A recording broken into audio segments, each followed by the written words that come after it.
She said we needed to talk about her emotional clarity just 2 weeks before I was planning to propose. I'd been dating Kelsey for 2.5 years, thinking we were building something solid together. I worked as a municipal water systems engineer in Boise, spending my days designing infrastructure that would serve communities for decades, so I approached relationships the same way I approached my projects, with careful planning, steady progress, and long-term vision. We had our routine down to a comfortable rhythm. Sunday brunches at this little cafe downtown where she'd order the same avocado toast and I'd get their breakfast burrito, then we'd walk through the farmer's market picking up ingredients for the week ahead. I thought she loved our predictable weekends just as much as I did, the way we'd settled into this easy partnership where everything felt secure and stable. That particular Sunday morning started exactly like always. I picked her up from her apartment, we drove to our usual spot, ordered our regular items. She seemed quieter than normal, checking her phone more frequently, but I figured she was just tired from pulling extra shifts at the hospital where she worked as a nurse. When our food arrived, she pushed her avocado toast around her plate without really eating it, then looked up at me with this expression I'd never seen before, like she was about to deliver news that would change everything between us. She told me she'd been doing a lot of soul-searching lately, that she needed to be completely honest about some feelings she'd been struggling with. My first thought was that she wanted us to move in together, maybe start looking at houses, since we'd been talking about taking that next step for months. Instead, she told me she still had feelings for her ex-boyfriend Zane, someone she hadn't mentioned in over a year except in passing references to her past. She explained that these weren't just nostalgic memories but active emotional connections that were preventing her from fully committing to our relationship. The way she said it felt rehearsed, like she'd been practicing this speech in front of her bathroom mirror until she got the delivery just right. She used phrases like emotional clarity and authentic self-exploration, words that sounded lifted from self-help books or therapy sessions rather than coming from her heart. She asked for what she called a temporary separation so she could process these feelings without the confusion of being in a committed relationship with me. I sat there watching her speak, realizing that while I'd been secretly shopping for engagement rings and planning our anniversary cruise to Alaska, she'd been planning this conversation. The clinical way she delivered this bombshell made it clear this wasn't some sudden realization that had hit her that morning over coffee. This was a calculated decision she'd been working toward for weeks, maybe months, while I was completely oblivious to the fact that our entire relationship was being evaluated and found lacking. She told me she couldn't move forward with me until she resolved what she called her unfinished emotional business with Zane, that it wouldn't be fair to either of us to pretend these feelings didn't exist. What hurt most wasn't just the confession itself, but the way she framed it as this noble act of honesty, like she was doing me some kind of favor by destroying everything I thought we'd built together. She talked about needing space to figure out who she really was and what she truly wanted from life, as if dating me had somehow prevented her from accessing her authentic self. When I asked her what this temporary separation actually meant in practical terms, she said she'd already arranged to stay with her sister for a while, that she needed physical distance as well as emotional space to gain the perspective she required. The fact that she'd already made these arrangements before even talking to me about it confirmed what I'd started to suspect. This wasn't a conversation, it was a notification. I paid the check and drove her home in complete silence, both of us staring straight ahead like strangers sharing an uncomfortable elevator ride. When I dropped her off at her apartment, she turned to me with tears in her eyes and said she hoped I could understand that this was something she had to do for both of us. She promised we'd talk again soon, that this was just a pause in our relationship while she sorted through her confusion. I nodded and told her I hoped she found whatever she was looking for, then watched her walk into her building knowing I'd probably never see her again as my girlfriend. The engagement ring I'd been hiding in my sock drawer suddenly felt like evidence of my own stupidity, proof that I'd completely misread our entire relationship while she'd been planning her exit strategy. That night I sat in my apartment surrounded by little reminders of our time together, her coffee mug in my sink, her book on my nightstand, the hiking boots she kept in my closet for our weekend adventures, wondering how someone could share 2.5 years of Sunday brunches and ordinary moments with another person while secretly nurturing feelings for someone else. I realized that what I'd interpreted as comfortable intimacy, she'd experienced as emotional suffocation, and what I'd seen as building a life together, she'd viewed as settling for something less than what she really wanted. 3 days after Kelsey moved to her sister's house for what she called space to process her feelings, I discovered the iPad she'd left behind on my coffee table, still logged into all her accounts. I hadn't intended to snoop through her personal messages, but a WhatsApp notification popped up while I was trying to figure out how to return the device to her, and I recognized the name Zane from a motorcycle racing forum she'd apparently joined months ago. What I found when I opened those chat logs destroyed any remaining hope I had that this separation was really about emotional clarity rather than a calculated exit strategy she'd been planning for months while lying to my face about our future together. The messages went back to January, right around the time she'd started talking about feeling restless and wanting more adventure in her life. What she'd framed to me as general dissatisfaction with routine was actually detailed complaints to Zane about feeling trapped in suburban mediocrity with someone who preferred Netflix and hiking trails to motorcycle rallies and spontaneous road trips. She described our relationship as emotionally suffocating, claiming that I was the kind of man who planned everything to death and never took real risks or embraced authentic experiences. She told Zane she'd been thinking about the raw authenticity she'd felt when they were together, how being with him had made her feel truly alive in ways she'd forgotten were possible until she started missing that intensity. The conversations were disguised as discussions about vintage bike restoration, with Kelsey asking technical questions about carburetor adjustments and transmission repairs, but buried in these mechanical exchanges were increasingly personal revelations about her dissatisfaction with me and her growing desire to reconnect with what she called her true self. She told Zane that dating me had made her forget who she really was underneath all the suburban expectations and conventional relationship milestones, that she'd been sleepwalking through our time together while yearning for the kind of passionate, unpredictable connection they'd shared. Reading her describe our Sunday brunches as soul-crushing routine and our quiet evenings at home as evidence of my inability to embrace life's possibilities felt like discovering she'd been secretly documenting everything wrong with me for months. The most devastating part was realizing she'd already purchased round-trip flight tickets to visit him in Reno for a long weekend, using miles from the credit card we'd gotten together to save for our Alaska cruise. The dates she'd chosen were the same weekend I'd planned to take her to Sun Valley for a romantic getaway where I was going to propose, except she told me that weekend wouldn't work because she needed to cover extra shifts at the hospital for a colleague's family emergency. While I'd been rescheduling my proposal plans to accommodate what I thought was her dedication to helping others, she'd been coordinating a secret reunion with her ex-boyfriend 600 miles away. What made the betrayal even worse was discovering she'd simultaneously been booking couples counseling sessions with Dr. Martinez downtown, supposedly to strengthen our communication and deepen our emotional connection before taking the next step in our relationship. She'd framed these therapy appointments as evidence of how seriously she took our future together, how committed she was to working through any issues that might prevent us from building something lasting. I'd been impressed by her initiative and grateful that she wanted to invest in our relationship's foundation, never suspecting she was using professional guidance to figure out how to leave me for someone else without completely destroying her reputation among our mutual friends. The Amazon purchase history told an even more complete story of deception than her WhatsApp messages did. For the past 4 months, she'd been using our shared account to buy expensive motorcycle gear and leather jackets, all shipped to her workplace instead of her apartment so I wouldn't see the packages arriving. She'd purchased riding boots, protective padding, a custom helmet with Zane's Motorcycle Club logo, and even a vintage leather jacket that cost more than what I spent on groceries in 2 months. Every time I'd asked about charges on our account, she'd explained them as work clothes or medical supplies she needed for her nursing job,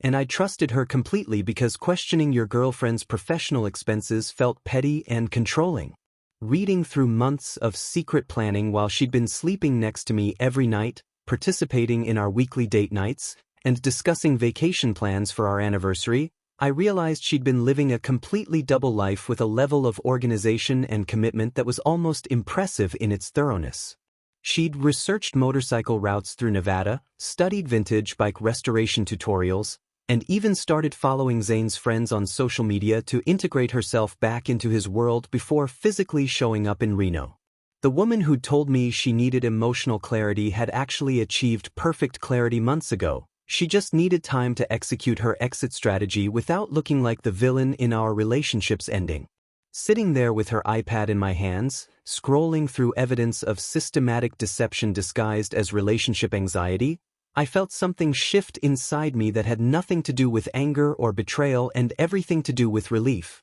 The person I'd been planning to marry didn't actually exist. She'd been a carefully maintained performance designed to keep me stable and supportive while she figured out how to get back to what she really wanted. Understanding that our entire relationship had been built on her fundamental dishonesty about who she was and what she valued freed me from any obligation to wait around for her to finish exploring her authentic self in someone else's bed. Looking back through the past few months with this new perspective, I realized Kelsey had been systematically manufacturing dissatisfaction in our relationship while building her case for leaving me. The mysterious phone calls during our movie nights that she'd explained as work emergencies or family drama were actually conversations with Zane about motorcycle rallies and weekend rides she wanted to join. Her sudden obsession with motorcycle blogs and YouTube channels featuring custom bike builds wasn't a random new interest but research for reconnecting with his world and proving she could fit back into the lifestyle she'd supposedly outgrown when we started dating. She'd started criticizing everything about our routine that she'd previously claimed to love. Our Sunday farmers market visits became boring suburban theater. Our quiet evenings at home became evidence of my lack of ambition and adventure. The way she'd constantly praised Zane's fearless approach to life compared to my predictable routine should have been a massive warning sign, but I'd interpreted her comments as general restlessness rather than specific comparisons designed to make me feel inadequate.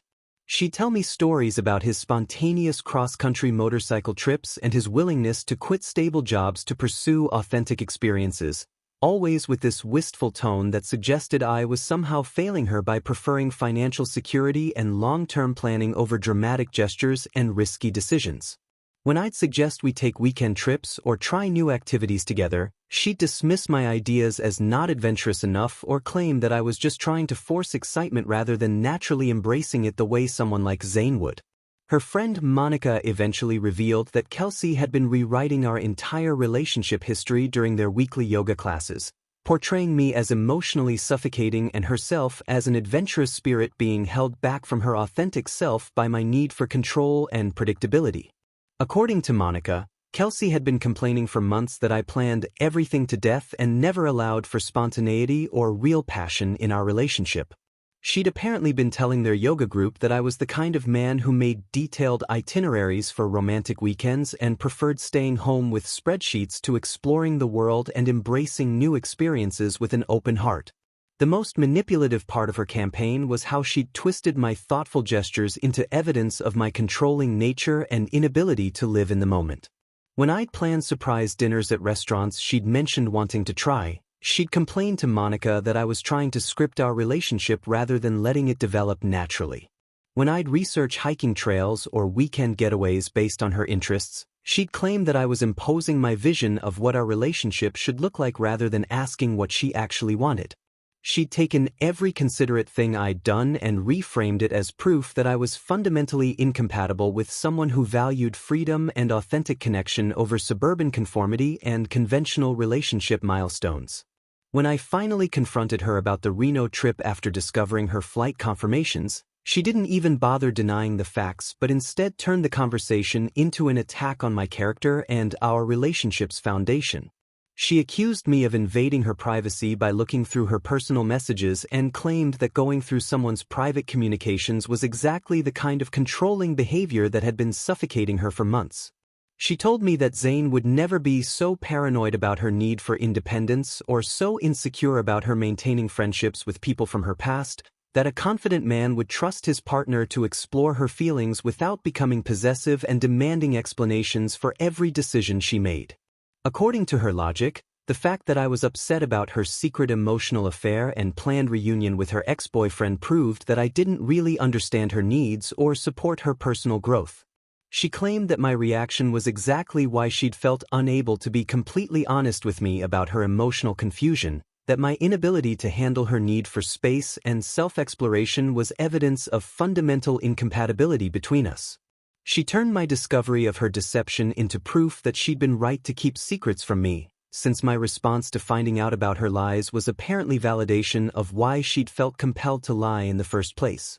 The circular reasoning was so perfectly crafted that for a moment I almost felt guilty for being upset about her betrayal, like maybe I really was the controlling, paranoid boyfriend she was describing rather than someone who'd been systematically deceived for months by the person he'd trusted most completely. She managed to make her elaborate plans to leave me for someone else sound like necessary self-care that I was too emotionally immature to support, and my hurt feelings about being lied to sound like evidence of possessive behavior that justified her need to find someone more understanding and secure. The way she flipped every aspect of our relationship's breakdown to make me the villain was so skillfully executed that I couldn't help but admire the technique even while recognizing it as complete manipulation. When I told her that if she wanted to go to Reno to explore her feelings for Zane, she should go ahead and do that without pretending it was temporary or asking me to wait around for her decision, she looked genuinely shocked that I wasn't going to fight for our relationship or beg her to choose me over him. She'd apparently expected me to either forbid her from going, which would prove I was controlling, or promise to wait for her return, which would give her the security of a backup plan while she tested whether her fantasy reunion could become reality. My calm acceptance of her choice to leave seemed to throw off whatever script she'd been following, and for the first time in our conversation, she looked uncertain about whether she was making the right decision.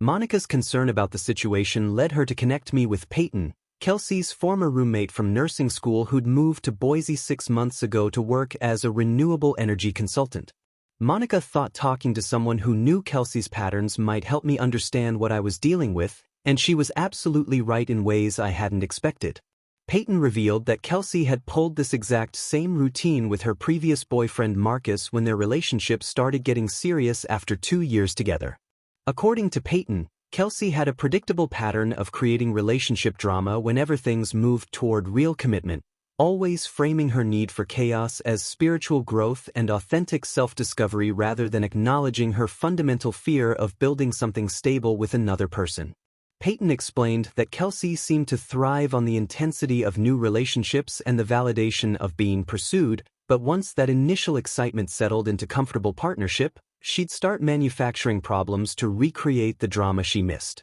She'd done the same thing with Marcus, claiming she needed space to explore her feelings for an ex-boyfriend who'd contacted her through social media, except in that case the ex had been married with kids and completely uninterested in rekindling anything with her. The whole crisis had been based on her fantasy about what reconciliation might look like rather than any actual possibility, but she'd still blown up a good relationship chasing something that existed only in her imagination. Meanwhile, Kelsey's Instagram transformed into a motorcycle adventure showcase from Reno, featuring carefully curated photos of vintage bikes and desert landscapes with philosophical captions about breaking free from conventional expectations and embracing life's authentic possibilities. She posted pictures of herself in the expensive leather jacket she'd bought with our shared Amazon account, posed on motorcycles she didn't know how to ride, with captions praising Zane as her guide to remembering who she really was underneath all the suburban conformity she'd accepted.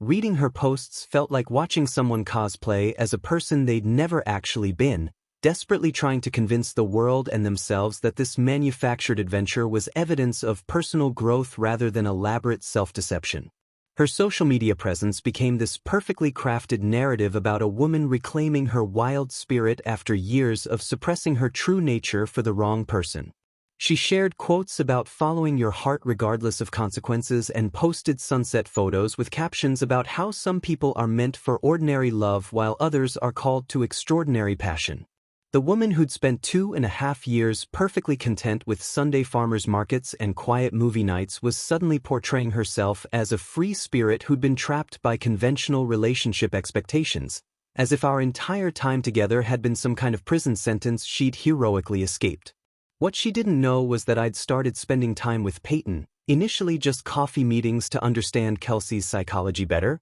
but gradually developing a genuine connection that surprised both of us. Peyton had an easy laugh and sharp insights about renewable energy policy that made our conversations feel effortless in ways my talks with Kelsey had stopped being months before I realized it. We started attending weekend pottery classes together at the community center, something I'd mentioned wanting to try but Kelsey had always dismissed as too boring and suburban for her newly adventurous spirit. With Peyton, I discovered I actually enjoyed working with clay and creating something beautiful with my hands after spending all week designing water systems on computer screens. Our hiking expeditions around the Boise foothills became the highlight of my weekends, exploring trails we both researched together and sharing packed lunches while discussing everything from sustainable infrastructure to community volunteer opportunities we wanted to pursue. Peyton's enthusiasm for environmental conservation matched perfectly with my work in municipal engineering, and we started brainstorming ideas for collaborative projects that could benefit local communities while advancing renewable energy adoption. She made me remember what it felt like to be with someone who was genuinely interested in building something meaningful together rather than constantly searching for reasons why building anything was limiting her authentic self. The contrast between Peyton's steady presence and Kelsey's manufactured drama became more obvious with each weekend we spent together. Peyton never needed to create conflict or chaos to feel alive. She found genuine excitement in learning new skills, exploring nature, and working toward goals that would benefit other people. She didn't require constant validation through social media or need to prove her authenticity by rejecting everything stable and predictable in her life. Being with her felt like coming home to myself after months of trying to be someone I wasn't to accommodate Kelsey's shifting demands and emotional manipulation. When Peyton suggested we start a small vegetable garden in my backyard to support the local food bank, I realized I'd found someone who shared my values about community service and long-term thinking rather than someone who saw those qualities as evidence of my inability to embrace life's spontaneous possibilities. Working together to prepare soil and plant seedlings felt infinitely more meaningful than watching Kelsey pose with motorcycles she couldn't afford and lifestyle choices that were entirely dependent on other people funding her adventure fantasies. With Peyton, I was building something real that would grow and provide value over time, exactly the kind of patient, thoughtful approach to life that Kelsey had criticized as boring but that actually formed the foundation of everything worthwhile I'd ever accomplished. Kelsey's spiritual motorcycle awakening in Reno crashed spectacularly when Zane's estranged wife returned from her military deployment in Japan with their twin 6-year-old sons, reclaiming her place in both his life and his custom motorcycle shop. The reunion completely blindsided Kelsey, who apparently had no idea that Zane's separation wasn't legally finalized and his wife's deployment was only a temporary rotation rather than permanent relocation overseas. Through connections in the motorcycle community that Monica had developed while researching Kelsey's situation, we learned that Zane had conveniently omitted crucial details about his family circumstances while encouraging Kelsey's expensive pilgrimage to rediscover her authentic self in his bed. According to people who knew Zane's actual situation, he'd been using Kelsey to fund their weekend road trips through Nevada and California, letting her pay for hotel rooms, meals, and motorcycle modifications while telling his riding buddies she was just some desperate divorcee from Idaho who was willing to pay for companionship and riding lessons. He'd never presented her as a serious romantic interest to anyone in his circle, instead describing their arrangement as mutually beneficial temporary entertainment while his wife was deployed and he needed someone to help cover expenses for maintaining his vintage bike collection. The expensive gear Kelsey had bought to fit into his world had been treated as gifts from a grateful student rather than investments in their shared future. When Zane's wife returned 3 weeks ahead of schedule with their children, she immediately moved back into their shared home and resumed her partnership role in the motorcycle shop they'd built together over 15 years of marriage. Zane's priorities shifted instantly toward his actual family responsibilities, and he explained to Kelsey that their time together had been therapeutic closure that helped him realize where his true commitments belonged. He thanked her for helping him work through his temporary confusion about what he really wanted from life, but made it clear that his wife and children represented his authentic self in ways that casual adventure seeking never could.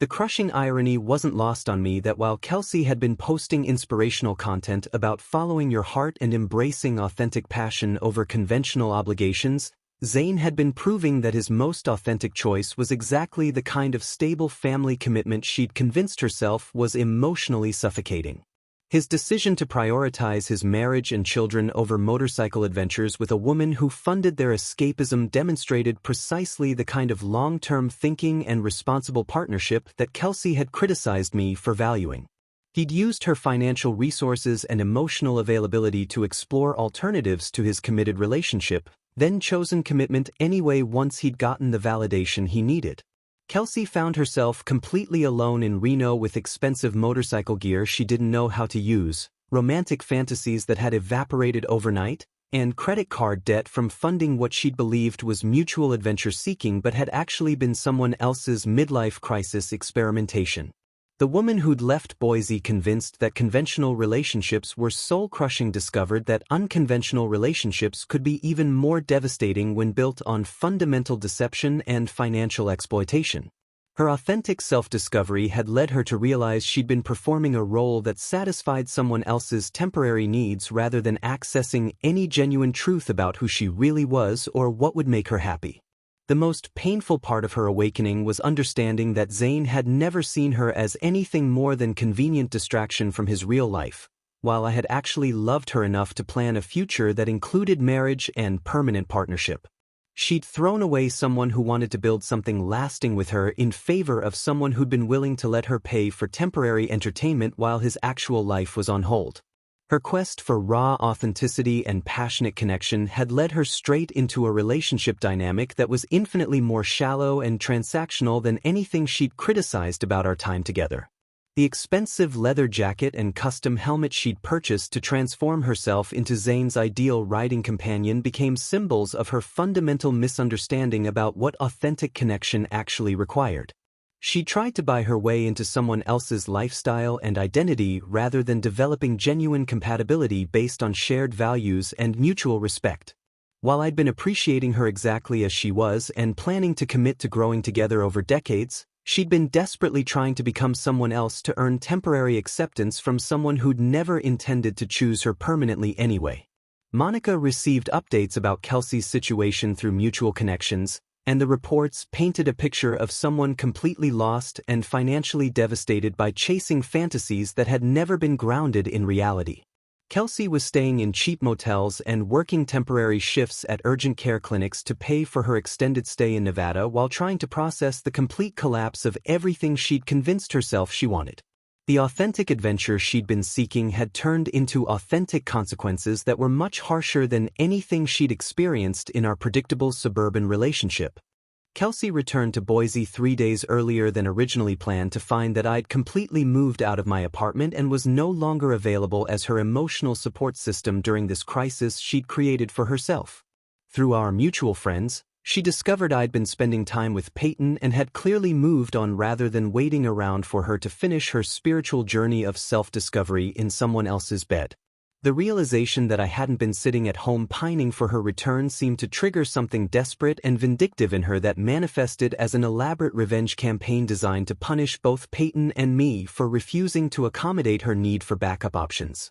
Her first move was systematically canceling every reservation she'd made using her credit card information, including the anniversary cruise to Alaska where I'd planned to propose, our couples counseling sessions with Dr. Martinez, and even dinner reservations at restaurants we'd enjoyed together. She explained to the cancellation agents that I'd been financially abusive and controlling, trying to damage my credit rating and reputation with local businesses by claiming I'd forced her to make purchases she couldn't afford. The cruise line refunded her portion but kept my payment as a cancellation fee, since the reservation was within their penalty window, costing me over $2,000 for a trip I'd never wanted to take alone anyway. She launched a more sophisticated attack through her professional network at the hospital, spreading rumors that Peyton had predatory behavior patterns and was known for targeting emotionally vulnerable men who were recently separated from long-term relationships.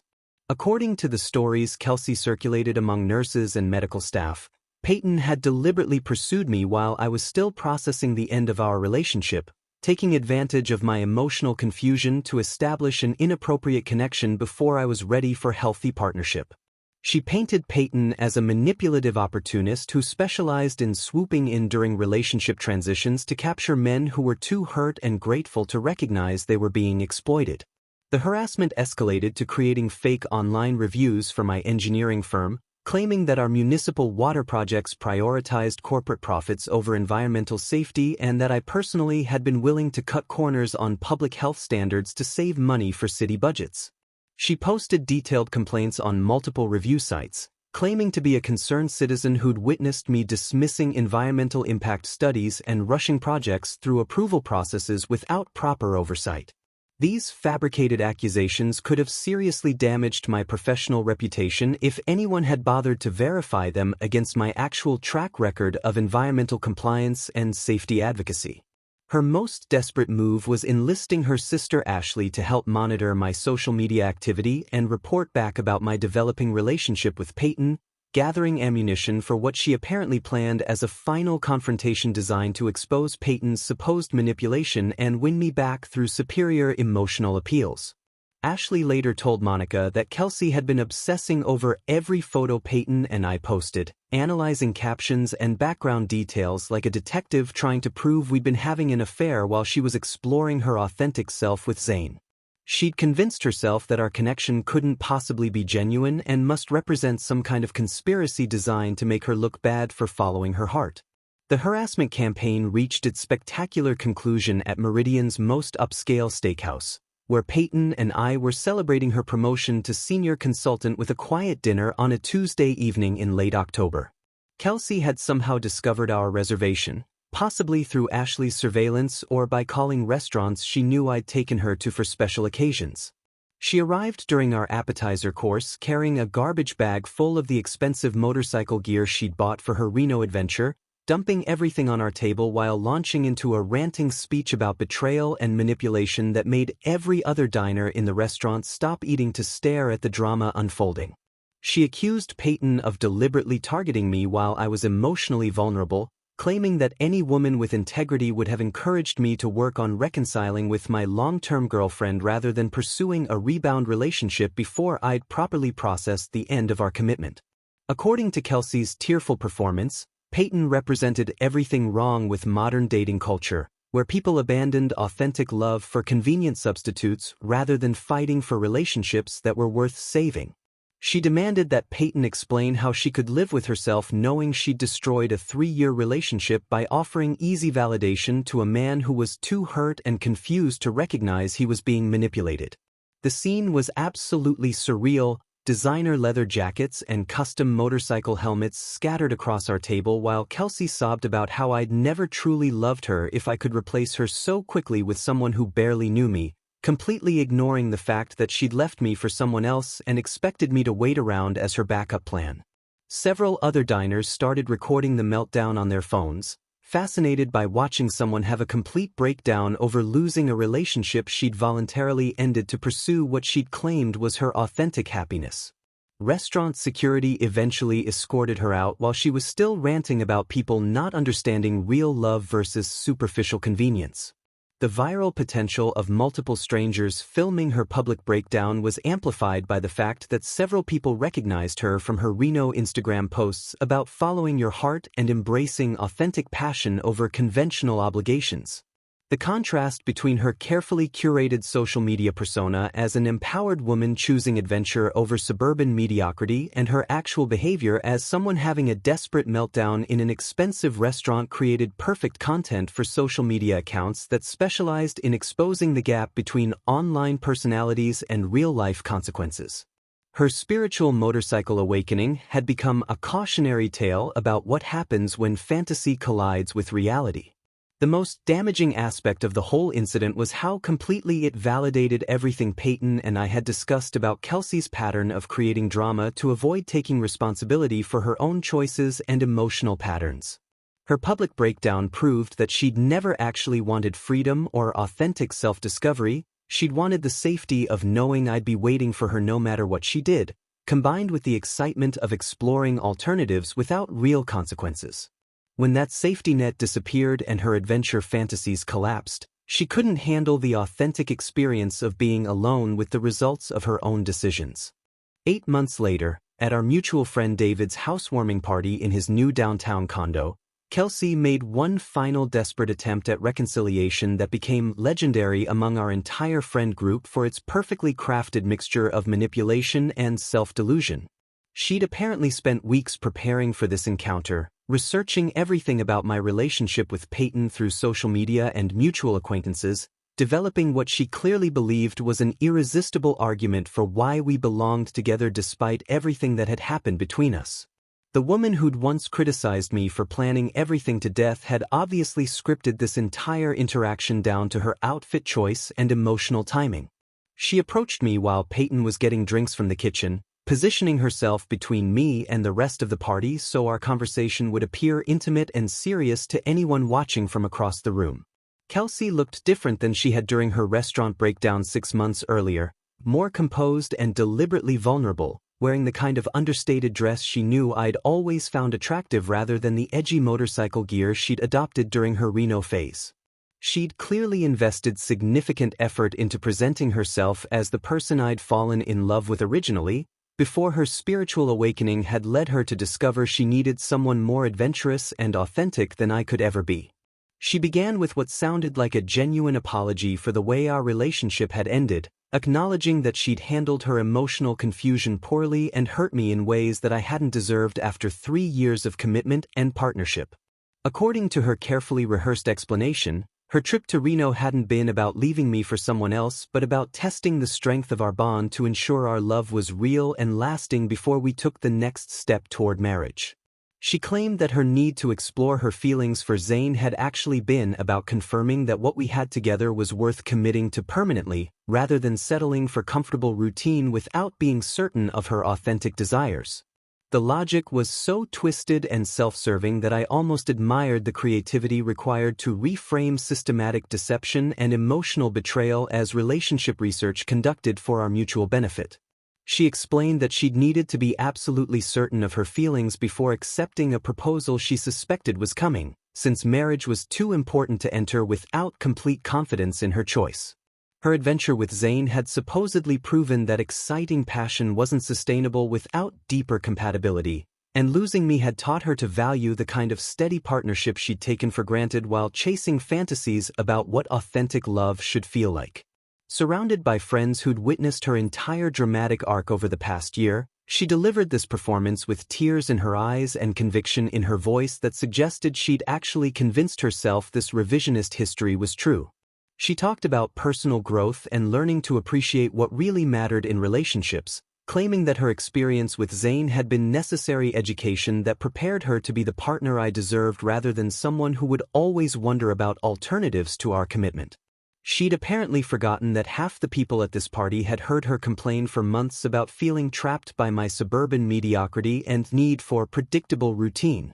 When she finished her speech about realizing I was the one all along, the entire room had gone quiet with anticipation for my response. Everyone knew this was the moment she'd been building toward since her return from Nevada, her final chance to prove that true love could overcome temporary confusion and poor decision-making. She looked at me with hopeful eyes that suggested she genuinely believed her explanation was compelling enough to erase months of deception and public humiliation, that I'd been waiting for exactly this conversation to welcome her back into the life she'd voluntarily abandoned. My response became the story people still tell at parties when someone needs an example of perfect comeback timing and devastating precision. I told her that if she thought she still had a piece of my heart, she should probably go get the rest of it from Zane too, since that's where she'd decided it belonged when she chose adventure over commitment. The public rejection hit her like cold water, especially delivered in front of friends who'd heard her spend months criticizing everything about me that she was now claiming to value and miss.